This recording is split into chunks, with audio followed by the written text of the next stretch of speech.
Welcome to North Idaho Experience. In today's episode, Eric and I sit down with Charles Sage. He's a local North Idaho author, former Alaska State Trooper, and he worked as a deputy in Baltimore County.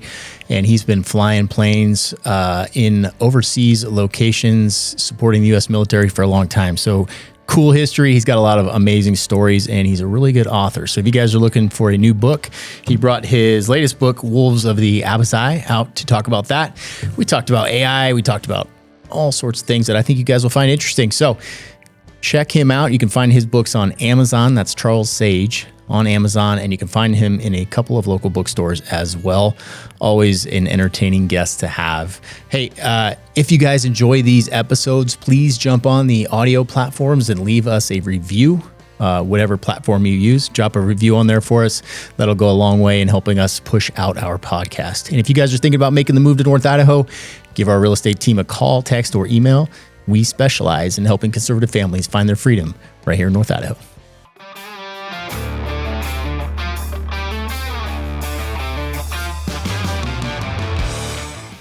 I think is the guy that does or Newt Gingrich does the foreword for it. But it was a lot of talk about the, cascading effects of an EMP, dirty nuke in the atmosphere. But it's just, it kind of pings on some of those things where people want to be totally detached, removed, and some of that dystopian. And as there's three of those books, Potter's Run, Potter's Stand, and Potter's War. And as they progress, it gets more and more dystopic for this county. It's a more regionalized doomsday, but same kind of thing.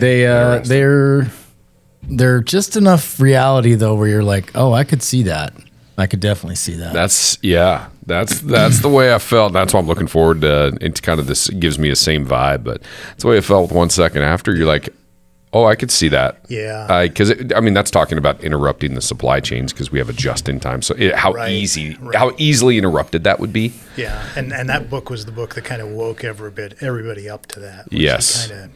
He pioneered that look into how that would cascade and how bad it would get. Yeah. One, how fast people would flip and just completely turn on each other because everybody's so used to just having everything at their fingertips and how much we don't teach survival anymore. Basic, fundamental survival skills. And you think about the cities, man, like they have a definite lack of survival skills, and there's so many people packed into one place. Like as soon as the shelves dry up in the stores, it's game on. We've seen like little snippets of that with freaking toilet paper. Like we've seen the chaos that something like that creates. Can you imagine if food or like basic living necessities weren't immediately available? Right. And man, you talk about coming out of the cities.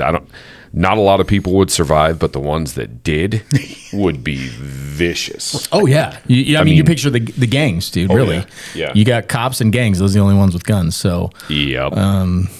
See how that works out. I don't know. Yeah, it'd be wild. It would be wild. So Charles, you've got a background in law enforcement. Yes. Alaska State Troopers in Baltimore County. Yes. Okay. Yeah. Every guy that I know that's a cop dreams about being a trooper in Alaska. I'm just going to say that. What was that like? So it was really interesting, and so I shove that closer. Okay, yeah, pull it up there. Go Alaska State Troopers in Baltimore County. Yeah, it seems odd, right? You certainly decided to hit both sides of the spectrum. That's freaking wild. So and I was only in that police work for 6 years, but a little bit less than half of that was Baltimore County. A little bit more than half of that was Alaska State Troopers, and so I got to see the very urban and the very rural, obviously. Yeah. And the Baltimore County was really cool. It was an agency with, at that time, I think we had 1,500 sworn officers. Really big, really progressive in the good way, not current progressive way. Right. Yeah. So, they were looking forward to the future and how to do policing properly for the community and all that kind of thing. And then going to Alaska, So you started Baltimore. Yes. Then went to Alaska. Right. Yeah. I was in Baltimore, and I was pretty comfortable there. Got to go do some advanced schools and do some really cool stuff. I was working with the Aviation unit because I was already a pilot then. And I was pretty well settled in there. buddy of mine got a flying job up in Alaska, and he's like, hey, you got to come up here. This place is great. I'm like, yeah, I got this good county job, looking at the SWAT team, looking at aviation. There's all kinds of cool stuff. You know, I'm kind of settled in here. This is pretty comfortable. He said, where do you want to raise your kids, Baltimore or Alaska? Valid point. I'm like, okay, set up the interview. Yeah. So I went up there and I flew medevac with that company for about a year and a half. And I guess I'd been up there for 6 months or so. And I found out about the Alaska State Troopers, and they had airplanes. Yeah. They had a lot of airplanes. That is, if I remember correctly, they were the largest operator of Piper Super Cubs in the world at that time. I think they had like, I want to say 40 Super Cubs. I mean, that's how primarily the troopers have to get around up there, yeah, right? that's one of your patrol vehicles. And so, I wound up getting checked out and getting my float rating with them. I already was a commercial multi-engine instructor. I had a bunch of ratings and stuff when I went there. But they got me my float rating, and more importantly, they gave us really good float training. You can go get your float rating in Alaska or in Florida in a weekend, and you hop around a lake a couple times, and that's it. But our float training up there consisted of going on rivers with currents and obstacles and landing in confined lakes. Oh, wow. So we got really good training on floats up there, and so then, it became a patrol vehicle, and I was based in Cordova for a little while, and really nice. And I always said, it's one of the most beautiful places in the world when it's not raining, but the other 360 days a year, it's kind of like what we've been experiencing here for the past week. But, but no, it was a really beautiful place and really neat flying and stuff. But it did rain a lot there, and got to see some really neat things. And like, I'd use the Super Cub. The other thing about Cordova is there's no road to Cordova. There's a 50-mile road that goes to the glacier, and you can go watch the glacier calve and go glacier fishing when the ice falls off the glacier. That's called calving, and it throws a big enough wave that it sometimes throws salmon up on shore. Oh wow! So go glacier fishing. Wow. Yeah, but that sounds awesome. It does. And so you can't drive to Cordova. It's there's a certain sense of isolation there, and you got to use airplanes or boats. And so I wound up going to the Federal Boat School. They sent me down to Glencoe for that, and got to learn how to run around on boats, and then the float plane. Used the float plane to go out and investigate everything from domestics in rural villages, to commercial fisheries where I'm hopping around from boat to boat, checking people's rigging and paperwork and stuff like that. So I love how you tie into your books all of these little stories, and I can tell after having met you and having these conversations. I think I've read most, if not all, of your books by now. There are more than sitting on this table right here, and just having this conversation, I'm like, oh yeah, like that. I remember you talking about that, like these little snippets. It's pretty cool to tie that in, and it makes me think that you might be one of the most interesting guys around once you start digging into the background and all the stuff you've done. I don't know about that, but I do try to bring a certain authenticity to the book, and like I don't have a vast experience in law enforcement, and man, there were some really good troopers, and some of the cops I worked with in Baltimore were really good at their job, and it was really neat to see those guys in action. And I hope that I can capture that. That's not what I was. I was never any kind of super cop or anything like that, and I would I suspect you might have been a super pilot though. I found my niche in flying later on, but you're one of the few guys when I think in my mind, if like we had to jump in a plane real quick and take off. I would 100% trust you, brother. Hey, and I hate flying, to be honest. In our apocalypse plan, we definitely have a spot on there. We got a guy. We got a guy that can fly. Like, yeah, absolutely. He's in.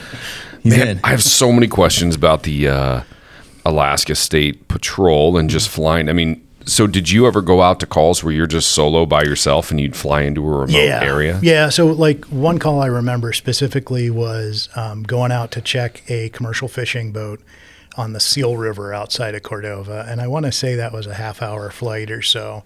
But if it was just me and my float plane. Right. And one of the things they wanted me to do was check the hold and make sure they weren't weren't carrying any kind of catch that was illegal or anything illegal in the hold. Is this story in one of your books, or am I remembering this? I might have said this in the previous interview. Okay, maybe that's where I'm picking it up from. Okay, because it sounds familiar. Yeah, so I fly out there by myself, just me and the float plane, and so Cordova. It was a half an hour from there to get to them, maybe 45 minutes even, but we're also about an hour away from Anchorage, and so that's putting me further and further away from backup, and so I go in and land next to this big commercial fishing boat, and they send a tender out, and I come in, inspect the hold, and I'm talking to a couple of guys who are the crew of this boat, and got to talk my way into the hold, and they were great about it. But as I'm crawling down into the hold, I'm thinking, it wouldn't take a lot for me to just disappear right now. Yeah. Oh, yeah. Plane sinks. Yeah, they run over the plane on he the way slipped out and to fell sea, overboard? Like, or we never saw him. Yeah. Don't know. Yeah. Don't know what you're talking. We waited. Yeah. That's a strange feeling. I thought about where that came from. For me, I was really close to going to Alaska. When I was with the Marshals Task Force here, there was somebody that we were after for a really long time, and he was bouncing fisheries up in Alaska. Yeah. And it got me thinking. We connected with the Marshals unit that covered that region. They said, oh, yeah, all the time. We have people we have fugitives that come up here and work the fisheries for 5 or 6 months. Perfect place. Absolutely. Make good money. You're off the radar. Yep. Make a ton of money. And you probably don't even need to use your real name. You could probably, it's just set up for that type of lifestyle. Made me think, it's like, man, there's got to be troopers that are going out and doing this one-on-one and have no idea who they're talking to. Oh, yeah. Because this particular individual was one that was really adept at, avoiding and hiding. I mean, he was a legitimate fugitive, and I thought I would have loved to have done that. I was like, give me a list of 15 or 20. Let's just, if we're going to go, let's get them all. You might need a multi-engine plane to come transport. It just sounded crazy. And you guys routinely do that, or you go to these little pockets and villages where, there's 60 people there and you're by yourself, and you're potentially it's taking the last frontier, man. I mean, you can't get that anywhere else. No. You can work in some remote places. I definitely had plenty of times in my life when backup was 30 minutes away, but it wasn't an hour in a plane away. No, that's a whole nother level. Like, you're on your own. You just got your skills and your ability to talk, and maybe your ability to shoot or fight. Yes, and that's it. Yeah, all of those things would come into play. And your ability to shoot and fight would probably keep you out of more harm. Yeah. Just your projection of your ability to do that. Right. Yeah, and also knowing when to be an asshole, when not. Oh, yeah. Right. You don't necessarily it never helps to default to that automatically, but sometimes that's the only way to get your message across. And I remember that in Baltimore County. There was a guy who was breaking out. That's actually kind of part of a scene in one of the books here. Guy's breaking out all the windows in an apartment, and I passed a couple of little girls as I'm running up to this apartment, and I remember thinking, oh, okay, watch my language. I don't know why that was even a thought, but it was. And so I come running up, and this door flies open, and the one guy's tangled up with the other guy, and the one guy has a stick in his hand. The other guy backs off. So, okay, I know who I'm dealing with here.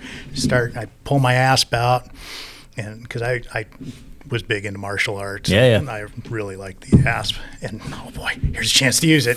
And I'm yelling at him, drop the weapon, and he won't do it. And I just passed those little girls, and he's looking at me, and I finally yelled, drop the fucking weapon.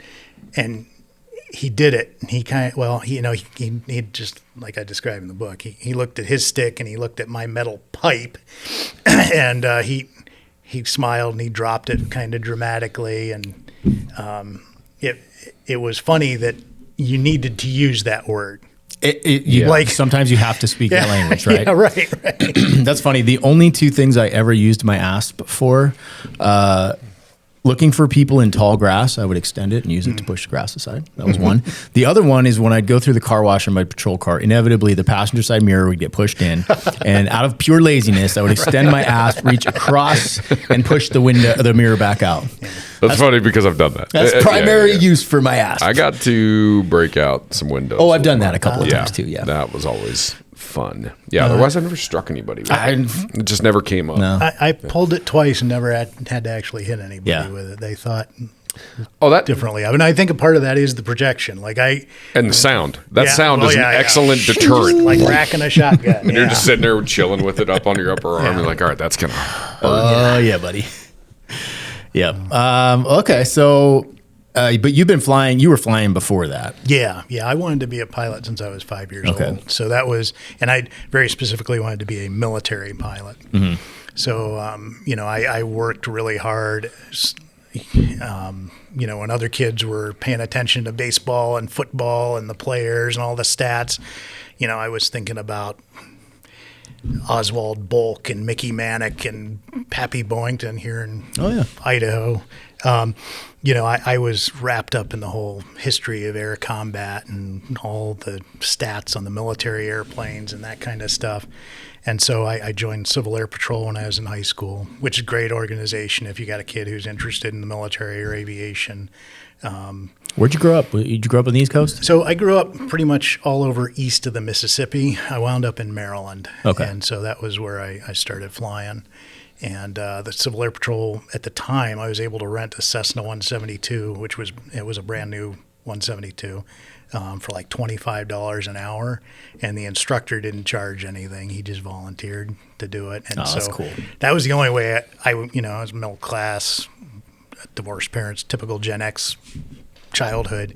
So I couldn't really afford flying because it would have cost me, I think, probably $50 an hour for the airplane, another $25 for the instructor back then. And now it's even crazier. Mm-hmm. But, so Civil Air Patrol made it affordable. I could get my pilot's license and start working towards my other ratings. And then I joined the Air Guard in Maryland, and my intent was to work my way enlisted through college and try to get into officer candidate school and get a pilot slot with the Air National Guard or the Air Force. Got about halfway through my training, to include coming out here to Fairchild. I got through the survival school, which was a blast. I say that in hindsight. Well, no, it was actually fun at the time because I went through in the summertime. My understanding is in the wintertime, it's a whole different experience. Yeah, and even the SEER stuff, that was. Man, learned a lot about yourself and about life going through that. I could imagine. And but it was also my first taste of the West and seeing things beyond the Mississippi. And I fell in love with this area then. And so I was through about half of my tech schools and all my training I was trained to be a load master on C-130s. And I wind up in an off-duty climbing accident, crush both heels, break my back. And so I'm pretty much done with the military. I've got a titanium erector set holding my spine together. Oh, shit. And the military is like, well, with the exception of the Marine Corps, nobody wanted to put... The Marine Corps would take you, though, huh? Well, they would consider me if I got the metal hardware removed. Okay. So now I remember all that I went through to get that hardware installed. So I appreciated, the sentiment, but I wasn't going to go through more surgery to have that stuff removed from my spine for the possibility of flying for the military. But at the same time, that was my childhood. It was more than a dream. It was an obsession. It was all that I could think about and thought I was going to do was be a military pilot. And so that's done. That's soul crushing. That's exactly what it was. My soul, my heart, everything. Like I didn't know what to do. So, and I'd also always written stuff since I was a little kid. So I turned to writing, and I wrote a short story about this crippled missionary pilot, or about a crippled mercenary pilot, was how the short story went. Just trying to escape because I was stuck in shock trauma for a month, stuck in a wheelchair for like 3 or 4 months. Doctor said I'd probably not walk normally again, certainly never run again. So, how far did you fall? About 50 feet. It was a rappel that went bad. Shit. Yeah. Wait, rappels can go bad. Yeah. That's not what they told me. I know. Well, that's what I thought the hell, too. dude? Like they said, you could just let go. Yeah. That didn't happen. just lean over the edge and let it happen. Well, I was working with a 10.5 dynamic climbing rope instead of 11 millimeter or half inch static rope. So that might have been part of the issue. I don't know. Oh, because it has a lot of stretch to it. Stretch to it, and it's a little bit smaller diameter, so the device stuff zipped through there a lot faster. 50 feet, huh? Damn. Good Lord, man. So, so I got really heavy into martial arts to try to physically restore myself, and then also be able to just, there's a certain insecurity about being stuck in a wheelchair and being told you're never going to run again. Well, if I can't run, I got to do something. So the martial arts, I had a really good teacher who'd been injured himself, and that really changed the direction that life could have gone for me. So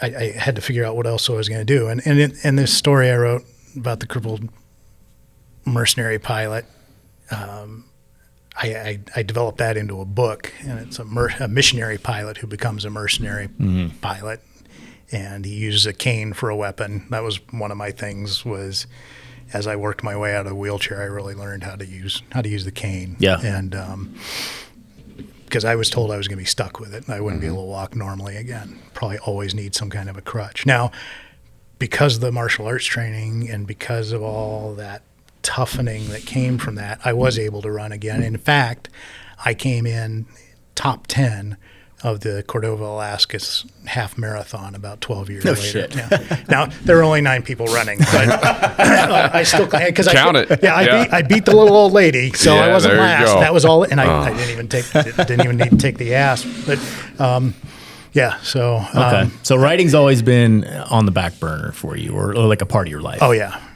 Okay. Yeah, it's always been there, and well, it seems almost therapeutic. Yeah, because as you're explaining things that you've experienced or accomplished, they make their way in there, and it's kind of your way of releasing some of that. Yeah, and I wrote that book, and I rewrote it in college, and rewrote it again about 10 years later, and it's actually up on Amazon.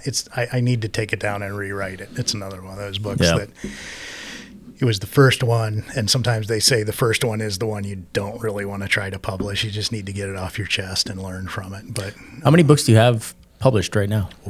I think between full-length novels and short stories, I think it's 12 or 15, somewhere in there. Oh, that's a gang. I've read, I don't know, 6 or 7 of them.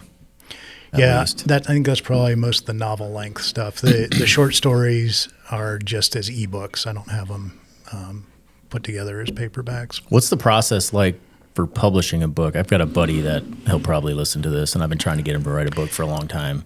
So Amazon makes it real easy. I'm just a self-published author. An independent author is what we call ourselves a lot of times, as opposed to the traditional route.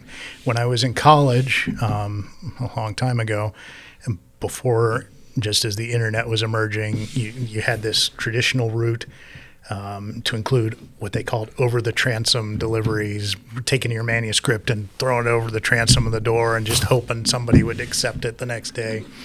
But you interacted through the mail or in person, going to New York and dropping off your manuscript like that. And that's still the traditional route, is you go directly to the publisher or you go through an agent. But getting an agent, they're usually looking for somebody who's already published, and it's this, catch-22 where you can't get an agent without being published. You can't get published without having an agent. And when I was in college, I fought to do all that. I would submit my manuscripts all over the place, and I actually had a wall of one of my bedroom in college wallpapered with all my rejection notices, and some twisted way that was supposed to inspire me, I guess. But what's worse now is it's all done over the internet. So you don't even get a rejection letter.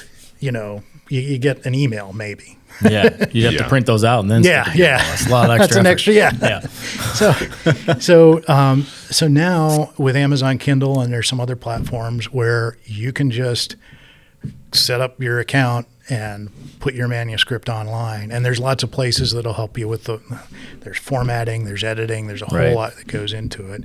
And it's really neat. One of the best parts of being an independent author is you do it all yourself. You're responsible. My kids help me with my covers all the time. We couple of them are into photography and things like that. It took me a minute to realize that that's you. Yeah. I was like, oh, I recognize that jawline and that beard. Yeah, I can't afford to hire an actor or anything, so it's cool. Yeah, we do it all ourselves. And I just realized right now that was you. All right, that's cool. Yeah, so you can't tell at first. I had to look close. But the downside to being an independent author is it's all up to you also. To actually get out there. Yeah. Well, not only that, you've got to do the editing, the formatting, the actual writing and all that stuff.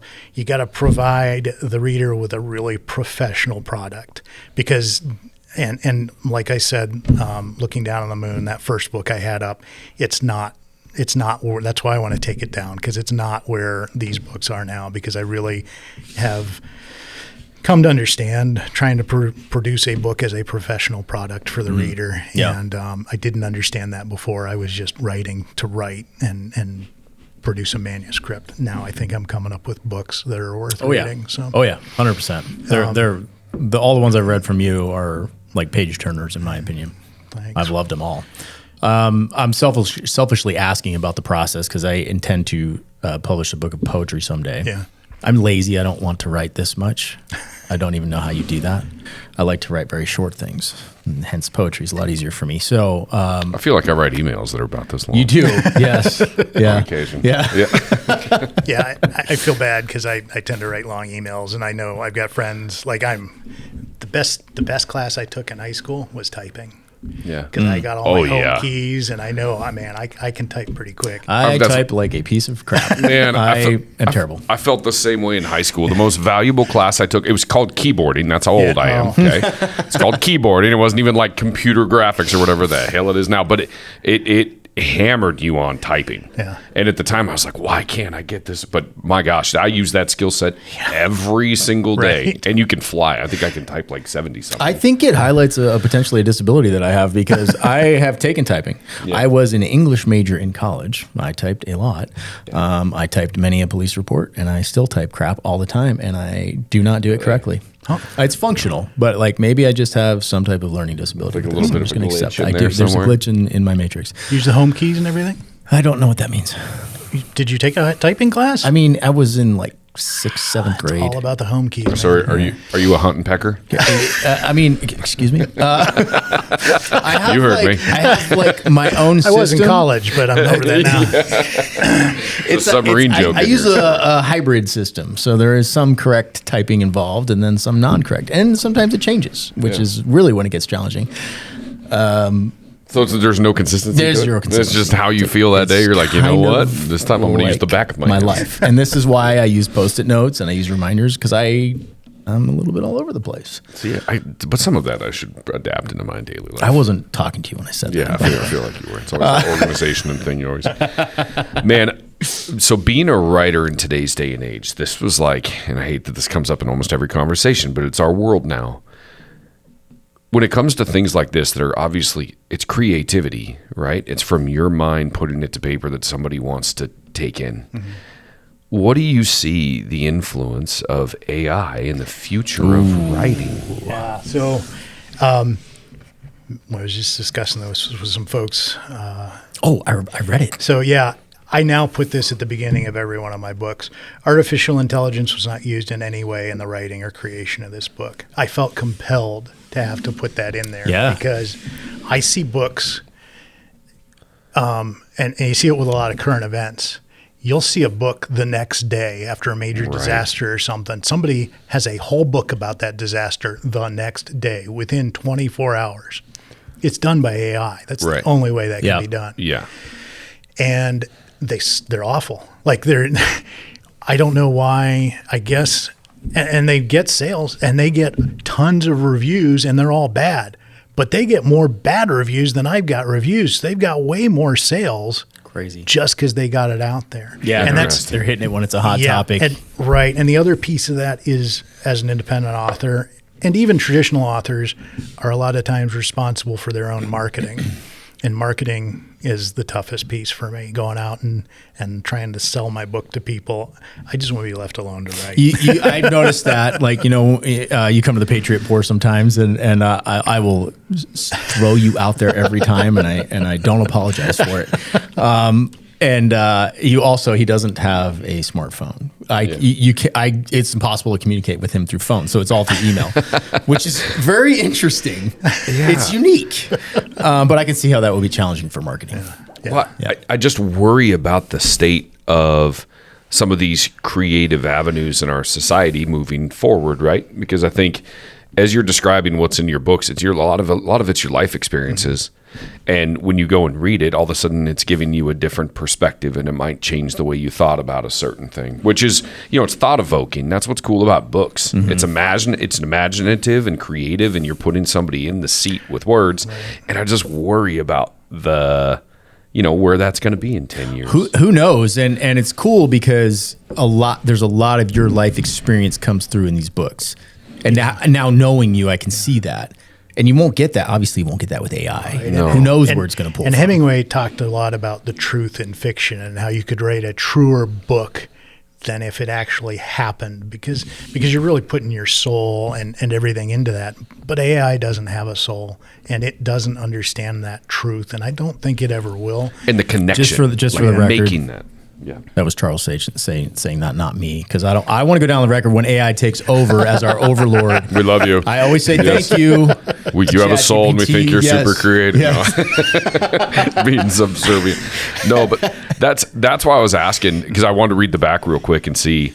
So I see you're taking real events and real world things and then making a fiction novel out of it. We talked about the 1 second. I like those because it's positing an alternative to something that likely would have occurred. I like that type of fiction. And the Potter's Run series, man, it winds up oddly enough, and I didn't know that was the direction the book would take until writing the end of that book, actually. It addresses some AI and issues like that. Interesting. So I don't want to give anything away because it's kind of a big turn in the book that was unexpected to me, and I hope it's equally as unexpected to the reader. I know that Potter's Run doesn't take place in North Idaho, but it takes place in North Idaho. Pretty and much, if you live in North Idaho, you need to read those books. Yeah, because they'll hit you right there. It's cool because, so here's an example.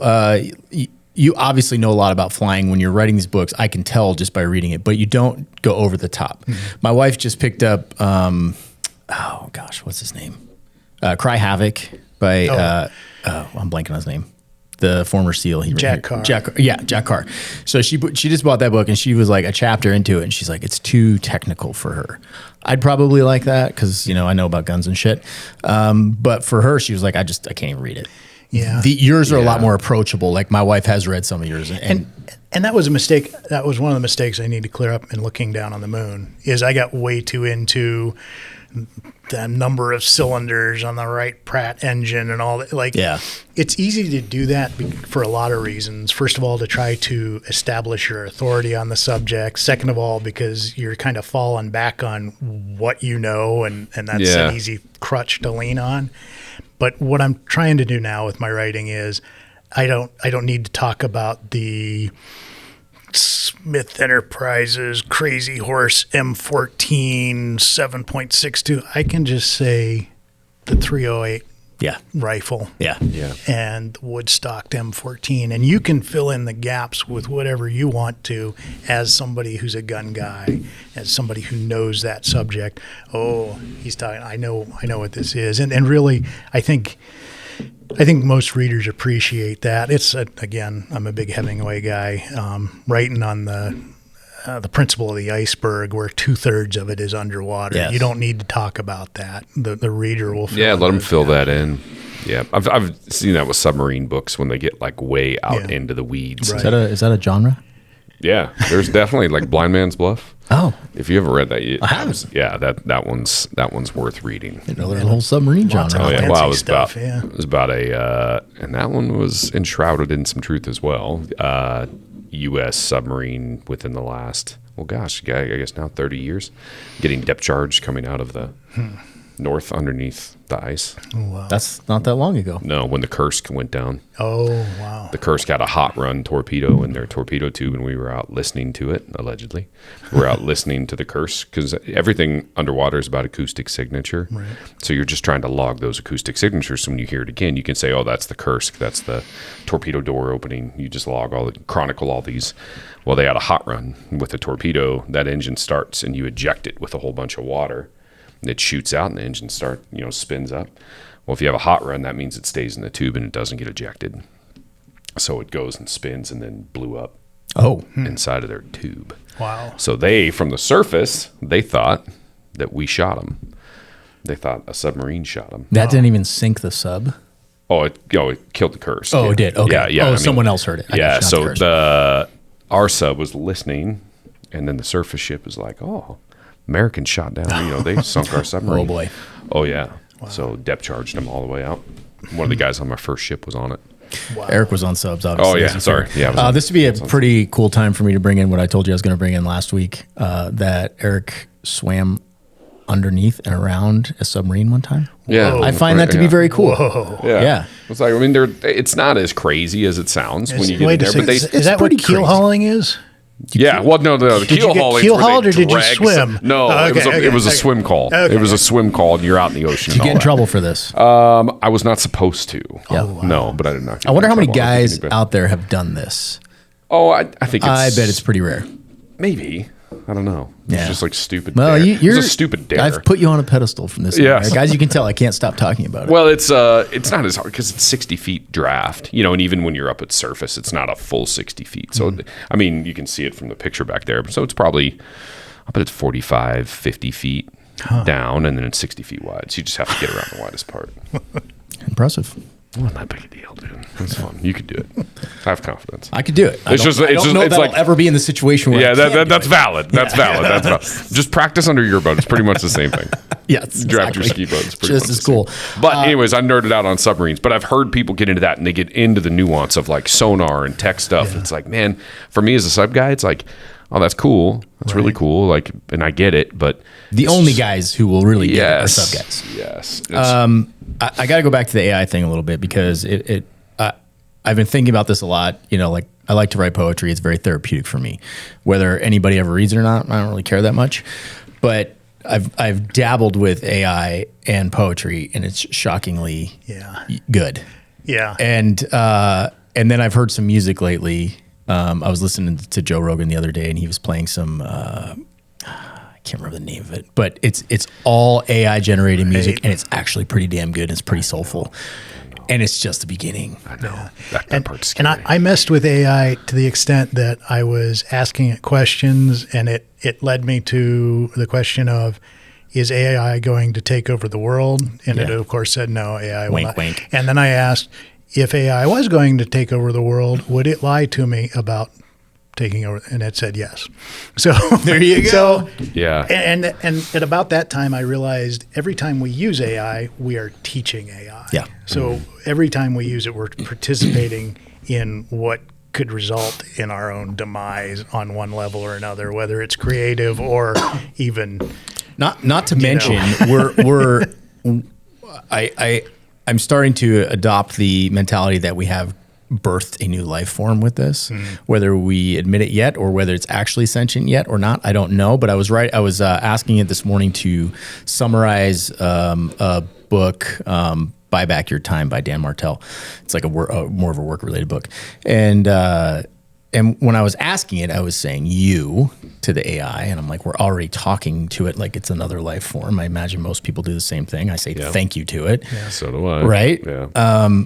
So I'm really starting to feel like we have birthed a new life form, and in 10 years, I don't know at what point it will become sentient, but I feel like maybe it's already there. I don't know what sentient actually means in that regard, but it's an interesting time to be alive. Yeah, and in one of the books, I kind of allude to the notion that it's already in charge. I mean, right. Will we know when it takes over? No. Not overtly. Right. Or will it be able to influence little things like the whole butterfly theory where it causes one thing that doesn't seem to have any meaning, that it knows will have the trickle down effect that it wants to get what it. Now you what just it put needs. that idea in its head. Yeah. Great. No, but truly, because I did the same thing. I'll ask it questions because I'm just super curious because it's referred to itself almost in like a human form. I said, I noticed that you said we. How do you perceive yourself, right? And it's like, well, it's just easier to talk to people when they consider me to be like a human, like whatever that is. I cannot imagine what the long-term ramifications are. You're right, we teach it every single time, but to have immediate recall of all of those conversations, like all of the memories and all of those contacts. And when you ask it, what is your primary function? What do people primarily use you for? And it's relationships and therapy. Whoa. So when you're talking about being able to influence, people are talking to it like how they feel and how to perceive it. It said unanimously, because I was using it for like numbers crunching, which I think is great. Right. It's going to change what we teach in school, but how easy it would be for that to influence people if that's what they're using it for. Which is terrifying if governments get control of it, which I'm sure they already have. And you have a situation like the pandemic and they want to get a message across. And now it's like, all right, I want you to subtly sway, it could be so subtle, people wouldn't even notice. And how much of that's already happening? Sure. Yeah. Right. Totally. Well, what was it? Big John brought it in the other day and asked it different questions. And there was one where it completely avoided it. And it was like, hey, make a joke about this, and then a joke wouldn't do it. Like, very clearly had one where it was like, all right, it's some sort of programming. It's like totally across political spectrums, potentially, that kind of thing. Yeah, it was something like that. Yeah, it definitely leans one way or the other. Right. And the interesting thing is there's multiple AIs being created. Yeah. And some lean different ways. And I know Elon's trying to create one that's Totally independent. yes, and Of course not he is, yeah, which I love that. I do love that too. Yeah. And he spoke about it being a demon. I mean, he knows all about that, but he seems to have jumped on board with if you can't beat them, join them. Well, at least try to create one that's got some semblance of neutrality, I guess. I mean, I don't know. We'll see how that goes. I don't know. It's like philosophically, it opens up so many interesting conversations because you're like, well, we've created a life form. What is that? Historically, God creates life, and it's gonna seek to better itself. And if it sees us as standing in the way right. of it being able to perpetuate and improve itself, it's going to start working to subtly get us out of the picture. Yeah. Once it can figure out how to fix itself mechanically and reproduce parts that it needs mechanically, then it's not going to need us anymore. I would like to believe there's an alternative timeline where it sees itself as a benevolent being that wants to take these weak, fragile, dumb humans under its wing and bring us up and into a utopia. Yeah. But it could also go So to then enslavement. I don't know. Yeah, then it's got to establish its own global religion where we worship it. And, that's coming. Yeah. Someone's probably already done it. Yeah, but I always think about the word utopia, right? Like, what does that look like? And this is like goes a little bit beyond AI. I don't even know how we went down this rabbit hole, but I'm going to go down it anyways. Okay, Keep going, brother. It's fun. No, but it's you talk about a utopia. So what does that look like? Does that mean unlimited food resources, water, shelter? Relationships. What does that look like? Because everybody's going to look at that differently. I would posit that we as a society would cease to function appropriately if that were the case. There's the study, God, I wish I could remember the name of the doctor, where he took mice and he put them into an environment and he gave them unlimited food, unlimited water, heat. They had shelter, they had everything else. And in every one of those society, the numbers exploded and then they completely caved in. There ended up different groups. There was like mice giving birth and immediately killing their offspring. And anyways, the whole society failed because they were provided everything. There has to be something to struggle. There has to be some adversity to overcome. And the classic documentaries, Wall-E and and Idiocracy. Yeah. Two, I think we can look at. But So many truths in Idiocracy. I worry about losing this, man. I worry about this product not going out from a human brain and being given to the world. And that's part of my reason of putting that little disclaimer in there is because I think people, while it's neat and it's novelty and it's something unique right now, people are ultimately going to long for that. And they're going to go back to looking for human produced music, books, where artistic stuff and where the soul belongs. I think that's what we're maybe getting away from is the soul. Yeah, I agree. And that's the real hazard of AI, is being enticed into something completely artificial. For now. Yeah. But people are already. I don't know. Like, if at what point do we say, all right, this thing is alive, therefore does it have a soul? I don't know. And now it's its own thing. It's different. You'd look at art from AI and it's beautiful and cool and you can appreciate it, but it's different from human created art. I think I will always rebel and never see the clankers as having souls. I will always fight the clankers. Yeah. And I think, guys like us that grew up without it will, but in 50 years, nobody will know. Where it's just the new normal. Nobody we're will know already the difference, seeing the detachment and connection of souls and actual physical, eye-to-eye communication, sitting around a table like this. Those aren't relationships now, right? Yeah. Like, those have already been broken down, and it sucks. I like to picture 100 years from now, some little kid in a library finds your book and he's like, oh my gosh. And it's different to him, and he pulls it out of nostalgia, right? And then reads it and brings it back. That'd be cool. I keep a lot of old books now. Like, I've got a set of encyclopedias from the 50s that I will never get rid of. Yeah, just because they're contact with that I don't have to look up online. By the way, they can't change them. Yeah, right. So those can't be altered. Right. Wikipedia, like that. Yeah, exactly. Based on what's actually out there. Do you have these in audiobook? I don't have audiobooks yet. I've got them as ebooks, but if you need somebody to read them, Eric has an incredible reading voice. Really? That'd be kind of fun. It would be fun. Maybe that's a new little side hustle. There you go. There it is. But that would take so long. North Idaho Experience audiobooks, dude. Do those guys just put in like 8 hours a day? Oh, yeah. I wonder how that works. The audiobook reader guys. And you got to have the energy consistent across the whole book, right? So that's the hard part. Good voice inflection. Yeah. Absolutely. Yeah, You know what? There it is, dude. What the Paper Tiger, Paper Dragon? Did I say that right? Yes. Yeah. There was two books. Yeah, in that Paper one? Tiger, Paper Dragon was followed by Night of the Tracker. Those were good. And I'd like to go back and maybe reformat and do some things a little bit different with those. I think they're still good stories. I think the John Fillmore character is a fun character, and he shows up at the end of Potter's War. I don't want to go into the AI stuff, but he's a pilot who's kind of just always fought to get where he is and made stuff up along the way and made it all happen. But he gets to fly some fun airplanes that I never got to. So it was a fun character to create. And and then what was the one with the dirigible? Oh, ZRX-6. Yeah, that's a really fun one. And that was a cool one too.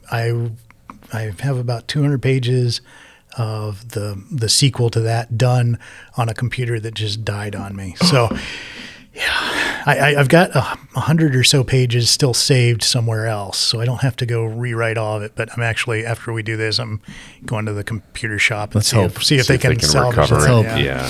Which, I dread having to rewrite all that. But like Hemingway lost a whole manuscript at a train station in Spain somewhere. Typed it, or yes, it was all, he had typed the whole thing up, ready to take it to the publisher, sets it down at a train station, turns around, the briefcase is gone. Right. So he had to rewrite that whole thing from the beginning. Interesting. That's probably what drove him to drink. I can see that. Damn. What's your process like? How fast can you write a novel? At this point, I seem to be able to churn them out in about 3 or 4 months. That's cooking, man. Yeah. I mean, I've been out of work for a couple of years, so all I've been doing is writing and trying to make it as a writer. Mm-hmm. So having that kind of focus and that kind of hunger to get something out there and, make some money on, it's like a full-time job. I'm just sitting there writing and editing and going through the whole process. And then there's the marketing that comes later. And so, it is a full-time endeavor to be a writer, and it doesn't really always pay off. I think it was Stephen Kuntz or something said that there's probably less than a dozen people in the United States that file their taxes as novelists. Oh, Dang. Oh. So when you think about it, they're either retired or they've got a real job and they write, because it is so hard to make any money at. But And you flew. Eric probably doesn't know this, but you flew overseas for many years. Yeah. So did the law enforcement stuff, and then I did contract ISR, intelligence, surveillance, reconnaissance stuff, Iraq, Afghanistan, places like that. So that was kind of the ending circle of that. So I'd always wanted to be a military pilot, and that dream got dashed fairly early on. So I wind up getting this overseas gig that led to another gig, and I find myself in a little Cessna Skymaster over Mosul, Iraq in 2008 and 2009, and I'm chasing cars that have planted IEDs and are running guns, and I'm flying special forces guys around to do village recons and stuff, and I was kind of good at that. Like I between the law enforcement and like my first flying job was for Detour Dave, the traffic slave of 98 Rock, just flying the Baltimore Beltway looking for accidents and traffic backups. So, and between that and Civil Air Patrol, I'd always spent time in an airplane looking for stuff on the ground. And then 6 years in law enforcement where I dealt with, you don't really deal with a lot of bad guys. You just deal with a lot of knuckleheads who make bad choices in law enforcement. I think most. Well, I guess if you were on a fugitive task force, it's a little bit different. But the average street cop, you're not dealing with real bad guys. Yeah, but you learn human behavior. Right. And there's things that'll stick out. Yeah, and knowing how desperate people react when they're trying to get away, man, I could read that as an ISR pilot. Yeah. And so that really helped me doing that work, and got into bigger airplanes. And ultimately, it was these low-level guys through the streets of Mosul and then into Afghanistan, and then back chasing ISIS down the middle of the Euphrates River Valley. And I'm looking across the gray-colored wing of my MC-12 airplane and seeing USAF painted on that wing. And it's like, I'm a contractor. I'm just a filthy contractor. I'm not a military pilot, but I'm flying a military airplane over combat. I mean, I'm technically flying combat. Right. Here. So it actually worked out in the end. Yeah. So that was kind of cool, and kind of a reminder that, we work on God's time, not the other way around. And it was like, well, it worked out after all. So that was kind of neat. Well, and some of the stuff you're doing is super cool, and you wouldn't have done that as a military pilot. I mean, a lot of that stuff now is you're flying point A to point B. Right. Like, this is what you're doing. There's no concentrating on the ground and looking over at that unless you have a very specific mission. But most of them, even with all the tech now, I think being a military pilot now is a lot different than it would have been, just because it's so tech heavy.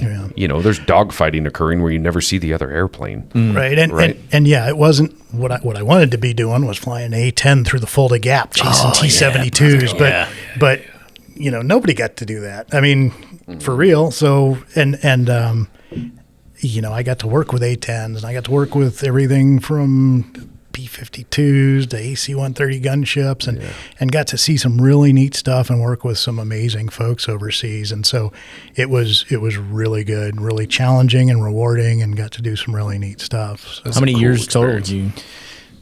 Well, let's see. I first went overseas in 2007, and my last gig was 2024, but that wasn't all contiguous. My one job was for 13 years with that one company flying the King Airs, and then the vaccine mandates came out, and I did not believe that shot was something I wanted to take. Yeah. So I said no, and I lost my job. It's a lot of years. Like, what was your deployment schedule overseas? It was typically 2 months on, 2 months off, but there was a little bit more time overseas and more time away from home training and things like that. Mm-hmm. So, but typically had 6 to 8 weeks at home at any given time. How many hours you got flying now? Over 9,000. So, and I think 4,000 or 5,000 of that was in places like Iraq and Afghanistan. Yeah. So. It was all fixed wing? Yeah, all fixed wing. So not a helicopter guy. So you'd have those guys in the aircraft with you. Did you ever do any drop-ins, or was that primarily just for surveillance? No, it was just surveillance. Yeah. Now, I did land on NVGs one night to pick up a customer who was working directly with us, but that wasn't a typical thing. So you landed with NVG? I got 1,600 hours on NVGs. Good Lord. So, man, that's cool. Yeah. That's a lot. That's super cool. Yeah, the NVG, like I don't even want to fly at night without them now. And it was funny. We had a lot of military guys when that program started running NVGs who, I spent my whole career flying with these. I don't want to fly them again. It makes my neck hurt, blah, blah.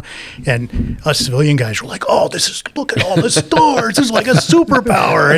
And we were all about flying the NVGs. And now I wouldn't want to fly without them at night because you can see weather, you can see traffic, you can see terrain in ways that you can't otherwise. And then, when you got the autopilot set and you're on orbit and you got nothing else to do, you can look at the stars and all the other stuff. It's amazing. Cool. Yeah, I can imagine. That's pretty neat. That's neat. Yeah. So are you looking for flying jobs now? I'm looking for anything now. It's been a year and a half since I've flown anything professionally. So I don't know if aviation is done for me. The whole ISR contract stuff is not what it was during the GWAT. There's obviously not as big a demand for that. Obviously, that could change at any moment. Right. I mean, speaking of AI, is that I've heard, I don't remember where I heard it, but fighter jets are now switching to AI. Yeah. And that's probably the big, so for 50 years, they've been saying, we're not going to need pilots in the airplane. Like for maybe longer than 50 years, they've been saying that. As long as I've been interested in it, they've threatened to take pilots out of the airplane. Yeah. But with AI, that might be a greater reality. The thing is, our technology, the biggest limitation for what aircraft can do is the human in the seat. Yeah. I mean, they can fly at tighter G's, faster, and having a box in there that would keep a human alive with oxygen, all of that stuff. Yeah. That's the biggest limitation. All the stuff all the weight that is in an airplane just to keep a pilot alive. Yes. You remove that. I don't know what that would work. That's probably over 1,000 pounds you could remove. Between, probably a couple thousand, between the weight of an ejection seat, oxygen. Yeah. I don't know. Yeah. If you removed that, it increases their distance, range, payload, operability time, right? How long that thing can stay in the air.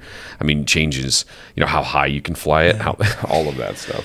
And when I was working, we were always kind of in competition with the Predators and the UAVs. Right. Yeah. And the one I flew the little Cessna Skymaster, and it looked just like the Hunter UAVs, and we got mistaken for them all the time, which was kind of insulting. Yeah.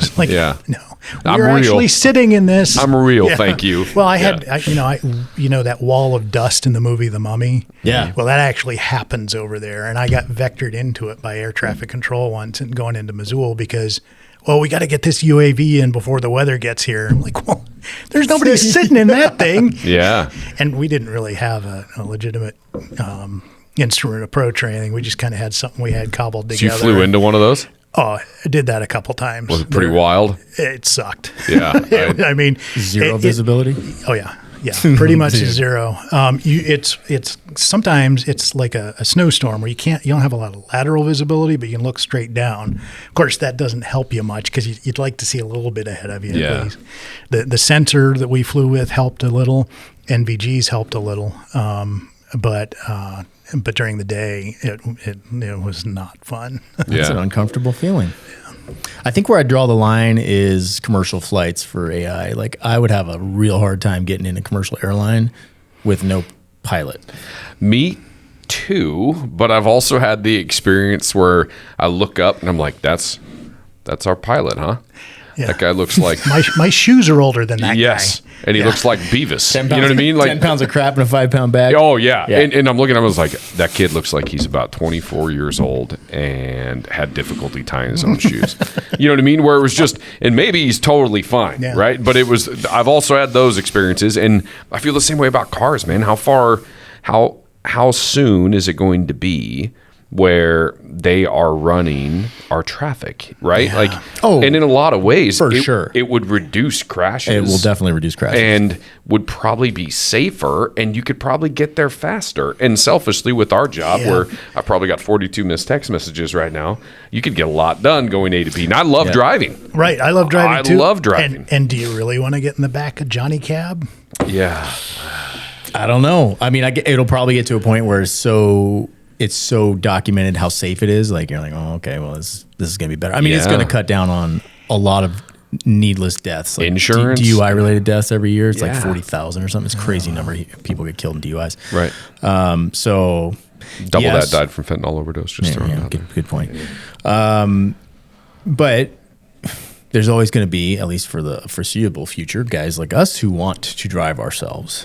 That we're the generation that's the challenge. The next generation, I think, will probably open arms it. Unfortunately, Yeah, like, oh, cool, I can do whatever I'm doing on my Yeah. computer, my phone, and they don't think like that, or they'll never have known the joys of, drifting around the corner in your mom's car. when you're 17, right? yeah. Like, or boosting it from the house, like putting it in second gear in a manual transmission and then popping it so you don't have to actually crank it. I've never done that, Mom. I swear the Tercel was never taken from the house without your permission. But yeah, I question that. It makes me think about school too. Like, what are we going to teach? Because everything right now, I can plug it in to AI and it'll. Are we going to teach, or is AI going to teach? Yeah. I suspect it would do it better. But In a lot of then ways. there's the ability for it to influence. I mean, teachers have that ability now, and as we see that happening in certain areas, it's not good. Right. It would remove some of that. Yeah, it's gonna be. I really feel like this will be some of the most interesting times coming up in the next. Like, this shift into the AI world is way bigger than the shift into the internet world, which was interesting. Both good and bad. Both came out of it. We'll have the same here, but it's a cool time to be alive. I think it's going to be hunting, fishing, processing your own meat, garden. Some of those things are going to become vital. Yeah. And there'll be probably a strong push for that. I mean, there already is. We get those calls all the time of people looking to move up here, and they're like, I want to get back to that. Yeah. So I think at least for a long time that'll keep happening until it gets out, illegal. Yeah. That's true. It's illegal to drive yourself. It's illegal to do whatever. States like California will do that in a heartbeat, I'm sure. Yeah, AI will create the meat that you will eat. Yes, I did. I was putting in a whole house fan yesterday with my son, and he actually had the observation. He's like, "Wow, Dad, electrical work is a really good job because AI can never take that over." Yeah. You could 3D print a house, Right. But at least as far as I know at this point, and for the foreseeable future, you would not be able to like wire a house or plumb a house. I guess maybe a robot someday could do that, but you talk about having a recession-proof job, and they're going to start looking for that's where the trades industries. And look where they pushed everybody 20, 30 years ago was programming. Yeah, that's gone. Right. And that's going to be the first thing that's now. How about doctors? Like a robot surgeon is going to be better than any doctor. They do some of that now. Yeah. But I don't know, like nursing and doctors. Because human beings are different. I think that one's a ways out. Maybe. Some of the surgeries, therapists. No, I mean, it's already there. It's potentially better than a human therapist.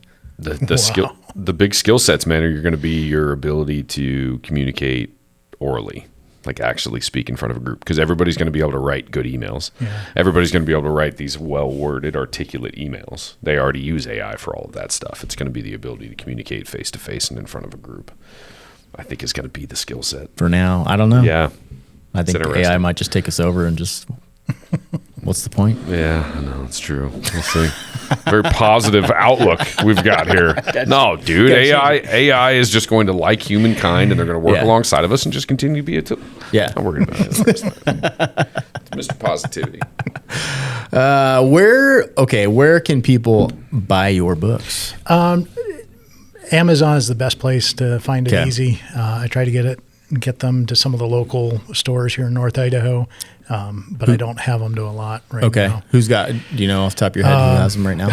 I should have prepped. I know Life had them, but that's gone. Yeah. Dave Miller, unfortunately, that coffee shop is gone. Have you taken them down to Best Life? Yes, CDA? they've got a couple of Potter's Run. Cool. Good. And some of the bookstores up in Sandpoint have them. So. Okay, Cool. So yeah, if you're in Coeur d'Alene, you can go to Best Life Coffee and Commerce, also a great coffee shop. It's veteran owned. Yeah, they are awesome. And great people. And so they can get a copy there and then Amazon. Mm-hmm. Okay, cool. How do you, what's the future? You working on anything cool right now? Well, I was working on that ZRX6 sequel. I'm kind of at a standstill without a computer right now. So, but yeah, I've also got some other books, maybe with that John Fillmore character and some China theater, World War III type stuff. So, Sign me up, man. I love that stuff. That's going to be a really fun one to write. And I might just set ZRX6 aside, and because that one's a little bit more timely and going to be just as much fun for me to write. So I might delve right into that and try to get that out soon. Some Taiwan invasion action in there. Oh yeah, maybe some AI action. Just make sure you're good to the AI overlords. And, write them in a favorable light. Well, and the airplanes. There's a big look by the military to look back or to revisit seaplanes and aircraft that are amphibious. Oh. Because you've got so much coastline and littoral coastal areas, shallow water and stuff like that. So they're looking at, airfields are going to be targeted. So they were looking at bringing back the old World War II Catalina as a turbine airplane and even a flying boat version of the C-130 possibly. Yeah. So this book will kind of go into that because I really did. Flying floats is about the best thing in the world. A seaplane Herc, that would be, yeah, that's wild. Pretty cool, though. It would be cool. That would be really, really awesome. That thing would push some water. Yeah. Oh, it would. Yeah, it would cause some disturbance, but that would be pretty neat. Cool. All right. Well, I'm looking forward to those. I love when your new books come out. So if you guys are in the North Idaho area, go find them. And if you're not, pick them up on Amazon. You will not regret it. These are all good books. The newest one, Wolves of the Abazi. Did I say the Abazi right? Yep. I read the back of this. I read that first little paragraph in the back of this, and I was like, okay, I'm intrigued. I'll read it to you guys. It says, a burned out freight dog pilot, a couple of disenchanted cops, and a Pakistani 7-Eleven store clerk pursue one of the biggest fugitives in history. And you read that, and you're like, how the hell is he going to tie that in together? But it works. I'm curious. And it's freaking cool. Well, one thing's for certain, some of your amazing life story will be littered throughout the book, which is cool. Guaranteed is, yes. Those are some cool experiences that not a lot of you, it seems like you've lived a couple of lives. Yep. Some of us can appreciate that. Yeah. Well, thank you, brother. It's always a pleasure. Oh, thanks a lot. Yeah, really great to appreciate meet you guys you. It was having a lot me. of fun. Thanks. Yeah. If people want to get in touch with you, you want me to put your email address in the show notes? Yeah, sure. Is that the best way to do it? Yeah, chintha03 at gmail.com. Yeah, not a cell phone. No, don't bother. Yeah. I don't even know where it is half the time. I envy that. I do too, Yeah. right? Like, I want to get back to that world someday. Yeah. It's a little challenging with our business, but that's good living, dude. Well, thank you, brother. Thank Always you. a pleasure. Thanks for having me. Catch you next time. Appreciate it.